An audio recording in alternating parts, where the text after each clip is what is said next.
Greetings, friends. You are on the Military Reports channel.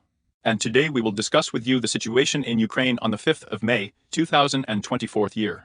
A lot of things have happened today, so let's get started. Before we begin, of course, I congratulate everyone on the holiday of Bright Easter. We will start with you from the Kherson direction, where fighting continues along the entire Dnieper River, as you can see. There is a large geolocation, not only in the area of one market, but everywhere, starting from Berislav, ending with Keys. And today, the real fighting was carried out in Raniki Misa.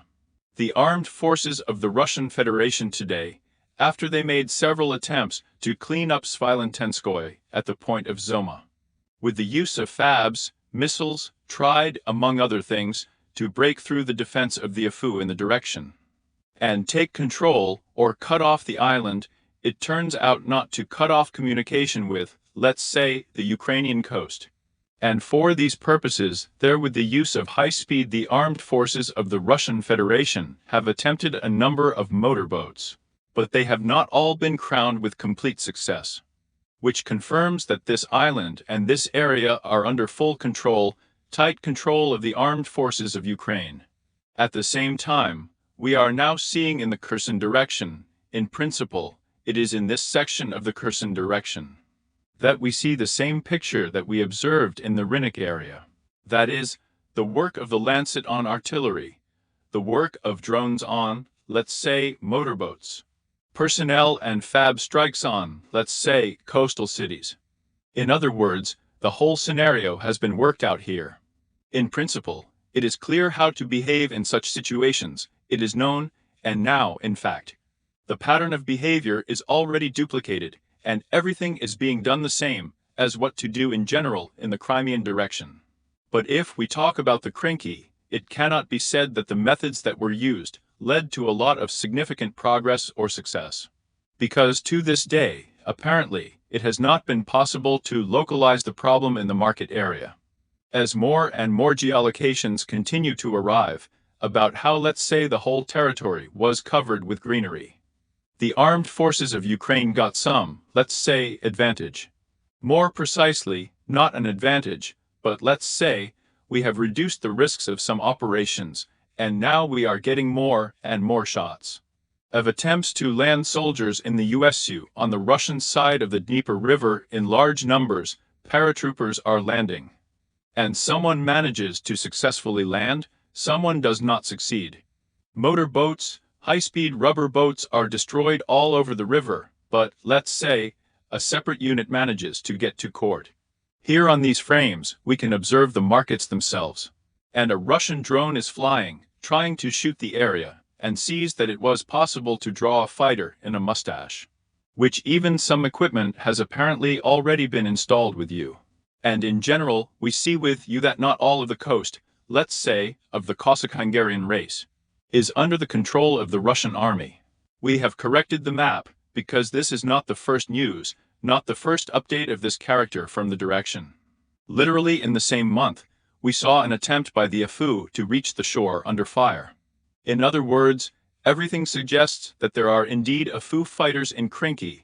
There are Afu fighters in this direction. And at the same time, most cartographers, including, still show some significant part of the settlement, either in the gray zone or under the control of the armed forces of Ukraine. We are still showing it in the gray zone like this, but although it would probably be more correct to really paint it already, and even in yellow. In other words, fighting continues in the markets.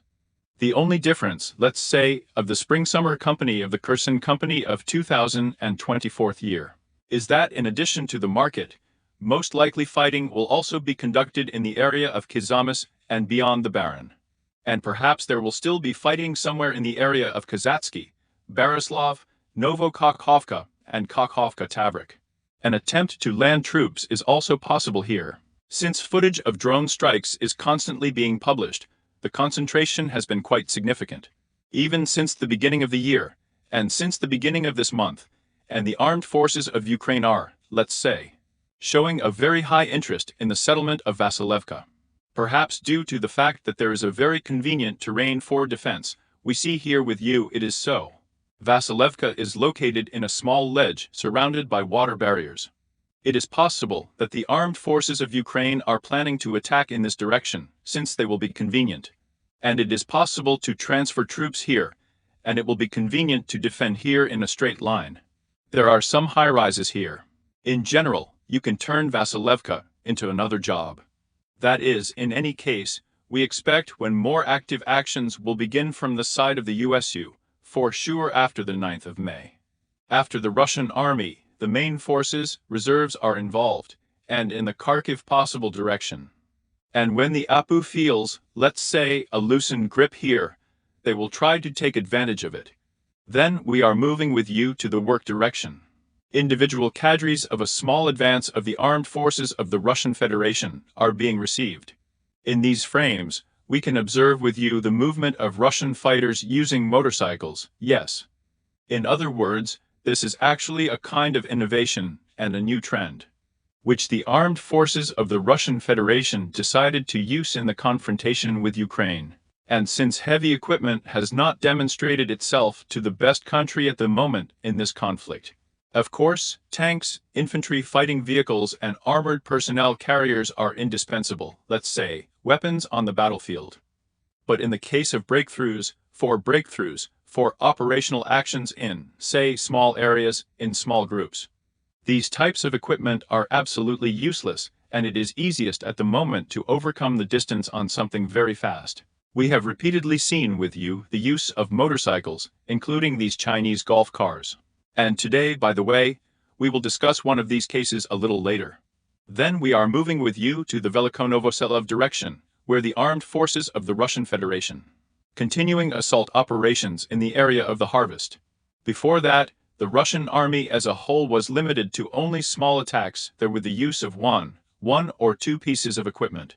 But the further into the depth, the more equipment, the more pressure we see from the Russian army. And we have discussed this area with you. Here some cartographers indicate this territory as a territory controlled by Russia, but have not yet received geolocation. Today, we received geolocation from the Ukrainian side, and in these frames, we see with you an attempt by the Russian army to bypass the village of Harvest from the east with the use of a large amount of equipment. It is difficult to say how this attack ended.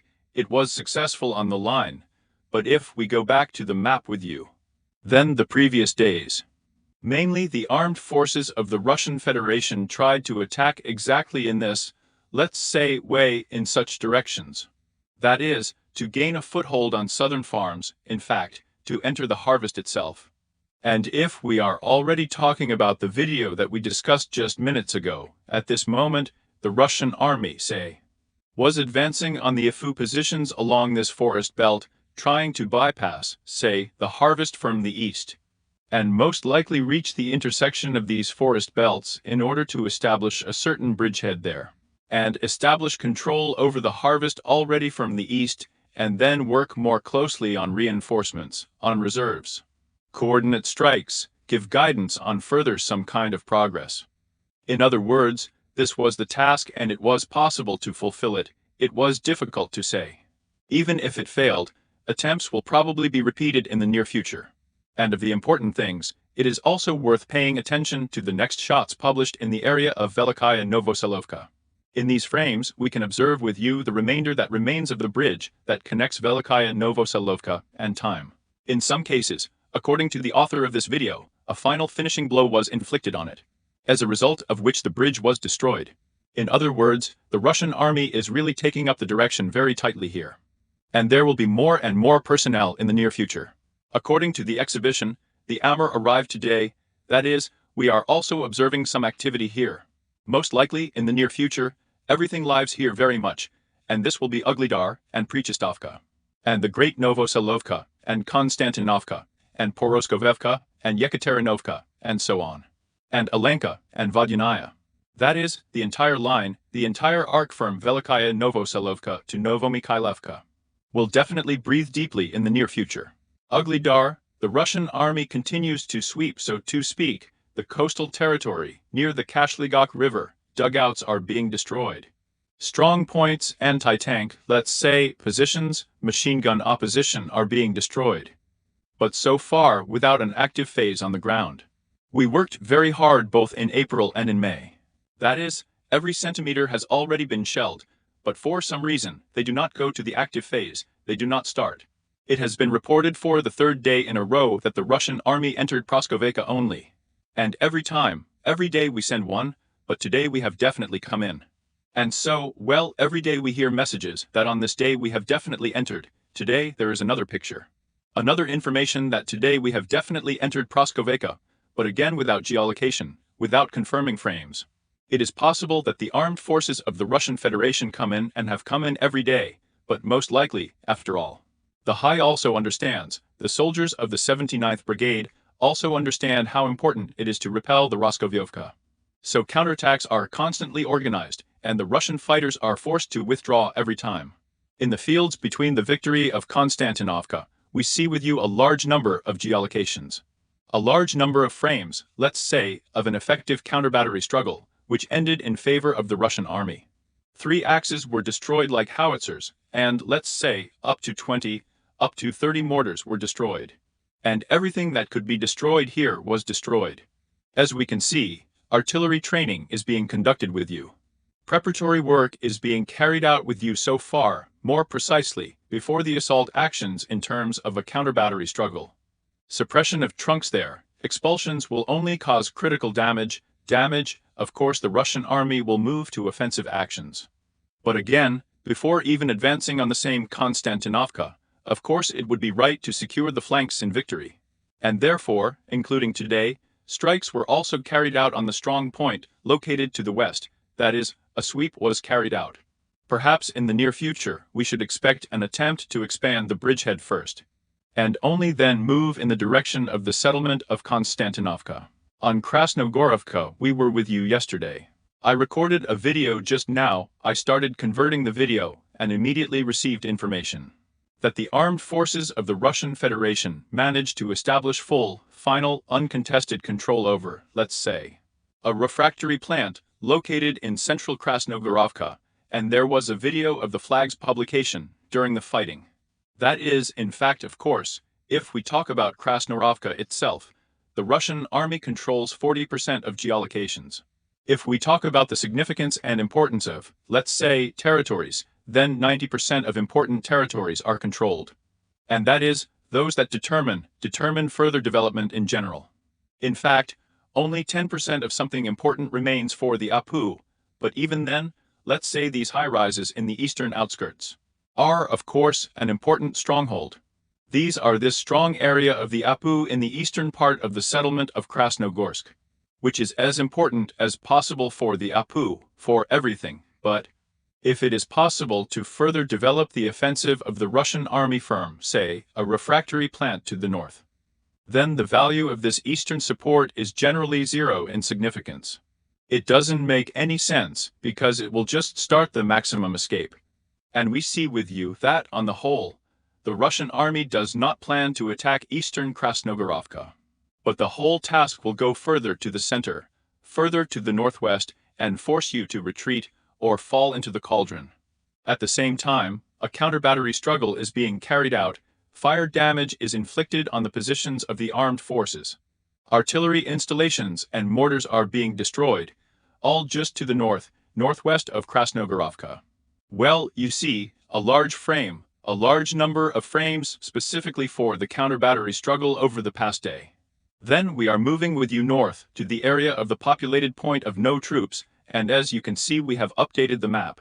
Yes, after all, the fog of war was dispelled today. There were still some doubts about what is really happening here. Today, all doubts have been dispelled, and it really was somehow possible to restore control over the settlement of non-troops. Footage has been published from the Russian side as a fighter of the armed forces of Ukraine went out into the street, where, in this place, the Golosyrny, an artillery gift was applied to him. In other words, this is the reason why the APU located in these fields did not fall into the cauldron, did not fall into the encirclement, and simply regained control over Novoisky, and now, thereby restoring communications between positions in the fields and further to Karlovka, and so on. That is, there is an idea here. If it were not for the army being under control, then of course this boiler would have been digested long ago. Some sources report that the armed forces of the Russian Federation have already passed beyond Tylovo, and have in fact reached the central street, and are already approaching the very, very extreme outskirts of the settlement. Individual cartographers continue to update maps, and the armed forces of the Russian Federation are gradually eating up the gray zone, and are already going out, including to the next lines of defense, to the next assault events, areas of prison events like Amansky, and so on and so forth. In particular, control footage is published both south of the settlement of Novobakhmutovka and south of Solovyev. That is, this area is also under control. That is, the gray zone is gradually being eaten up. In the forest, they are trying to lick closer to concrete, closer to settlements. In the fields, we have seen with you a lot of footage of corruption scandals, that nothing was actually built.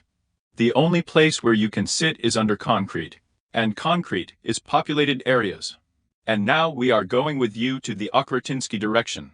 Today, footage was published with a slight delay in the establishment of the Russian flag in the village of Karlovka. That is, they were diligently published earlier than in Karlovka. We discussed this with you yesterday. Today, for show, the footage was published to understand that. And well, here as it were, if someone had any more doubts about how the Russian army bypassed certain localities, then today all doubts have been dispelled. Next, if we are talking about Arkhangelsk, then most cartographers, including the pro-Ukrainian deep state, have already updated their maps. I showed the settlement under full control, and at the same time, there are already published videos of further assault actions, and on these frames, we can observe with you an attempt to retreat the APU from the forest belts northeast of Arkhangelsk. There is an attempt to evacuate under mortar fire. And during this mortar attack, the APU suffered heavy losses, and, in general, the evacuation attempt would have been thwarted. So far, we have several questions about Arkhangelsk, namely about the status of this stronghold. Of course, from a point of view, let's say from a logical point of view. Of course the support is already under the control of the Russian army. However, if we talk about individual cartographers, then so far the current is being selected for the assault, and their capture of this greenhouse of the Russian army, only suitable. And now most cartographers draw the area exactly approximately in this way. Some kind of control like this, but again not without confirmation, and perhaps we will not receive confirmation. Since perhaps there are small factors here, as well as speculation and so on and so forth. For example, today the area, which was painted by some cartographies, including Deep Teat, as a territory under the control of Russian units. Now we are showing footage of artillery strikes on retreating soldiers of the armed forces of Ukraine, or on the attackers who tried to counterattack, or something like that. But in general, there has been no further progress in the direction of Kalinov today.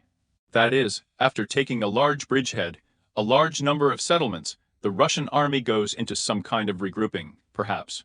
Perhaps attempts are being made now, say, to introduce additional reserves into battle. And as for the additional reserves, a large number of shots were published today, including from the APU strikes and in Padrins. If we look at the maps, then of course the APU also sees Donetsk perfectly, sees the terrain, the roads around Donetsk, sees and understands where the main reserves of the Russian army are being transferred. And in general, based on geolocation, we can draw with you clearly and understand what supply routes are going now, and where the main units of the Russian army are being transferred. In other words, this is the first direction in which reinforcements are working. That is, it goes from, let's say, from Yasinovitaya in the northern direction of Alexandropol, and then on to New York, Staraya Nikolaevka. This is the first, let's say, supply line, branch line. The next one goes there is Spartak, Avdiivka, the railway, and then on the Hollow Railway in the direction of Kokoratina. We also worked out with you in Bir Besplotniki. And we can also observe another concentration of strikes along the Donetsk-Spartak line, let's say, Pervomaiskaya.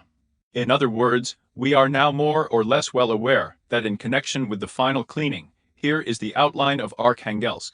Novobakhmutovka there. We see that reserves are being put into battle, and we see which routes the reserves of the Russian army are moving along. That is, based on this, we can assume with you where they will move further. Of course, as for the May Day Army, everything is clear. The movement to Nedelov-Karlovka, the next one, is clear. Here the further movement is as acute, on progress, on Novo-Alexandrovka. But from the interesting, of course, it is worth paying attention to this supply route, which goes from, let's say, Yasinovity further to Alexandropol. That is, based on all this, we can assume with you, and really conclude, that after the cleaning of the Novokalinov ceramics, the Russian army is quite likely to try to move further to the northeast in the direction of, say, this stronghold. And here, in fact, the first reserves and the first units begin to be brought here. Perhaps in the near future, we will see new assault actions already in the direction of Alexander Valentinovka Staraya Nikolaevka. Let's say, from the southeast of the eastern direction. It's very interesting, it's worth watching, but this is where I assume there will be further fighting. Not just further in the direction of the Pokrovskaya Highway N32, but a little denser and closer to their positions and away from the Ukrainian artillery. This is Alexander, New York. And on the old Nikolaevka, exactly along the Highway N20. Then we are moving with you to the Bakhmutsko-Artemovsky direction, where the fighting continues. In a daily format, we receive information that fighting is already underway in the very east year. There are fighting operations in these dachas, but so far we have not received any personnel confirming the presence. That is, for sure there are really fights going on here, drones are being cleaned up, FABs are arriving, but so far, it may not have been possible to enter tightly and gain a foothold. At the same time, there is a frame of a toss strike on, let's say, the Golubkovsky mortars, which in turn also confirms that for the time being, let's say in the northern part, it was not possible to reach this place from the ground part of the canal. Published footage of destroyed crossings already, let's say from different angles. We watched it yesterday. The footage of how everything happened is already being shown here. The ferry was broken, the Apu tried to fill everything up, so that later it could be used again, restored. However, the Russian troops did not allow this to happen, and drone strikes, let's say artillery, this engineering equipment was destroyed. And, in general, an additional one turned out, let's say even so, this is an obstacle to the evacuation of the Apu fighters. Of the interesting things, it is worth paying attention to the news coming not so much from the clock, but from the direction from the settlement of Slavyansk, to be more precise from the settlement of Nikolaevka, where information is received that the armed forces of the Russian Federation have inflicted a massive missile strike on the Slavyanskaya TP. And as a result of the strike, let's say the test is working as planned, at least it worked, yes. Then after the blows 10 explosions were heard in this city of Nikolaevka.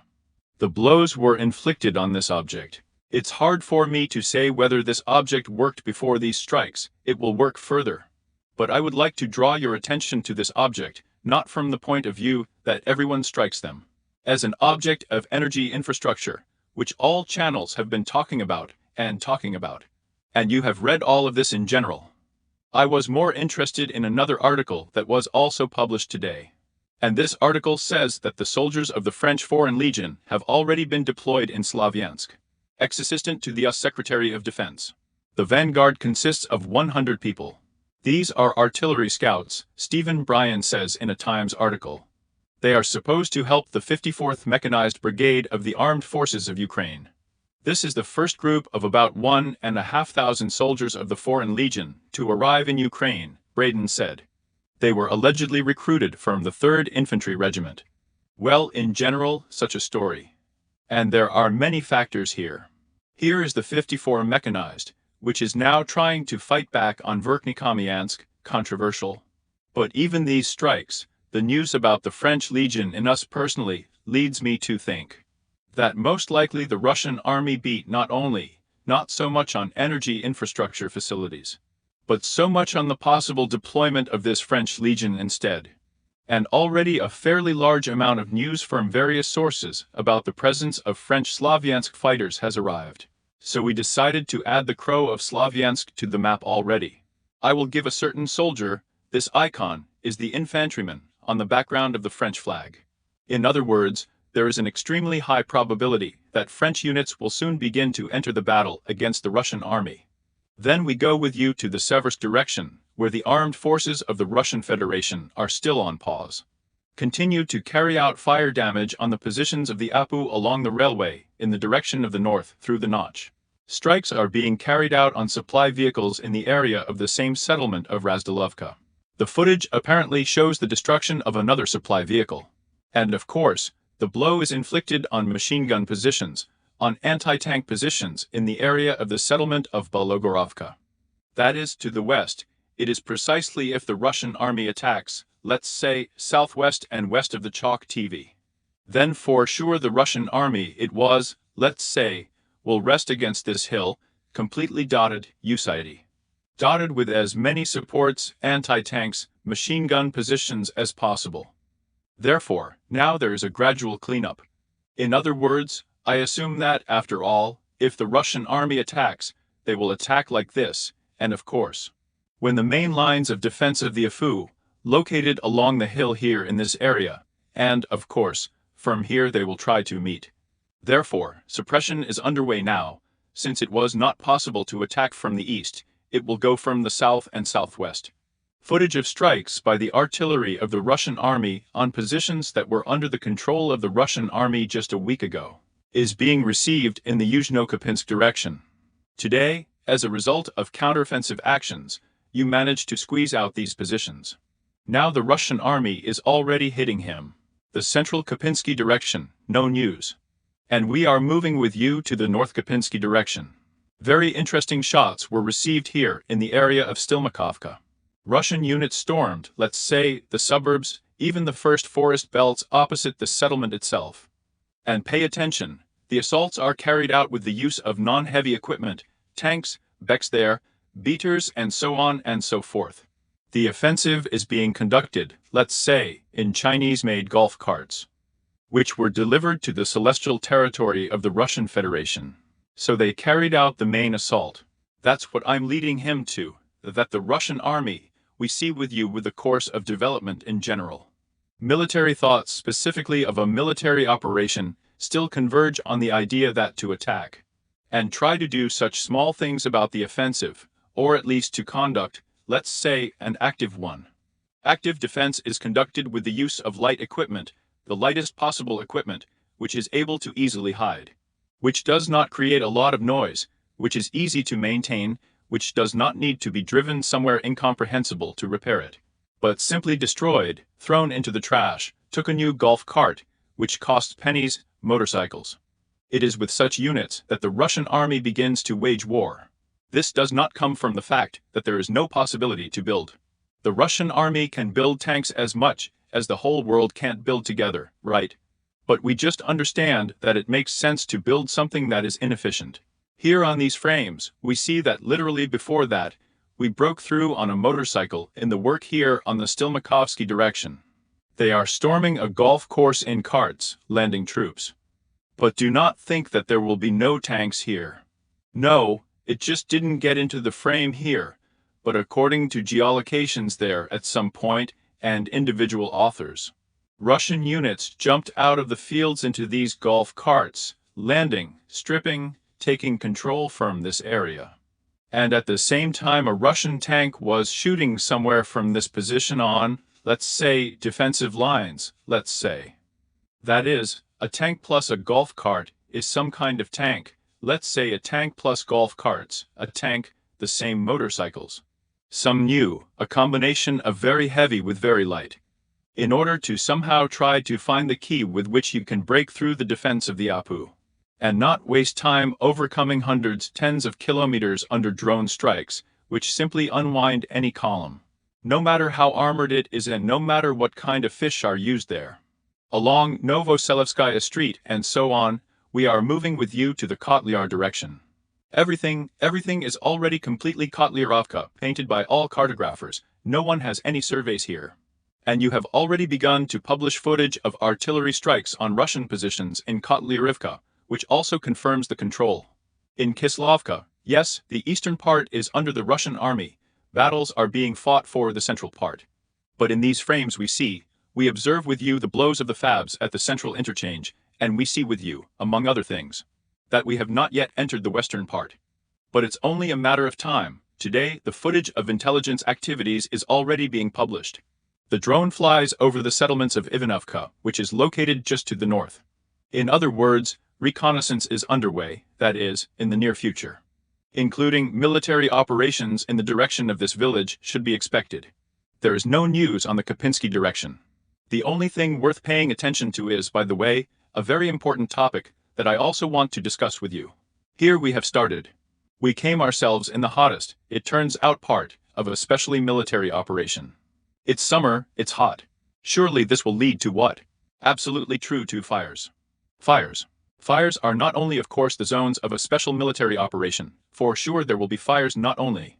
I think you understand what I'm talking about. The special services of Ukraine will work very closely here in this regard, I am sure of it. But I think that the Russian leadership is also ready for this. But if we talk about the zone of a special military operation, then we see with you a big fire in the area of the settlement of Dvyurikin. That is the forest, we see the forest above it, it is already covered with fires. That is, it's obvious for a reason. It was obvious, let's say, based on the dry weather. The forest was most likely set on fire with the use of the same sun rays, or just artillery. A similar story is observed in our region of Raisins. Here in the area, the same very big fire is going on, namely Svyatogorsky, Yarova, Alexandrovka. Well, it's hard to say what caused this fire. Perhaps not an exploded shell from the time of the 22nd, 23rd year, the third year. Now they have started to burst from the heat, and now a fire has started accordingly. And what am I driving at in general? My point is that in the near future, in the next month, the problem of Serebryakov forestry will be completely solved. That's it, there will be no more Serebryakov Klyuknichestvo. Based on such dry weather and heat, someone here, either one or the other, will simply set fire to everything that can be set on fire. And it will just burn, and it will simply force either to retreat or to advance. And it seems to me that they should take advantage of this, and it seems to me that the first one to take advantage of it will be able, as a whole, to get the greatest benefit from the situation, to develop an offensive.